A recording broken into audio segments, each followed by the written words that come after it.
Le plus grand génocide de l'histoire, la conquête du Nouveau Monde. Quand les Espagnols débarquent en Amérique centrale et en Amérique du Sud, ils ne cherchent pas seulement des terres, mais de l'or et du pouvoir. Pour cela, ils n'hésitent pas à user de la violence. En 1519, Hernán Cortés envahit l'Empire aztèque avec 600 conquistadors. Grâce à leur supériorité technologique, ils arrivent à dominer tout le Mexique. En quelques années, des millions d'Aztèques disparaissent. Massacres, esclavage, mais aussi maladies comme la variole. En 50 ans, la population aztèque passe de 25 millions à seulement 1 million. En 1532, Francisco Pizarro s'attaque lui à l'Empire Inca.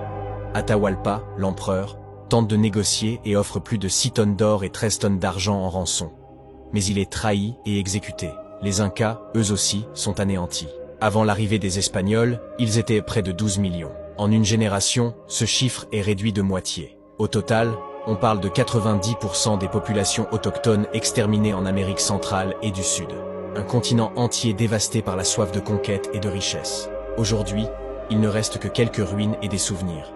Mais l'histoire ne doit pas être oubliée.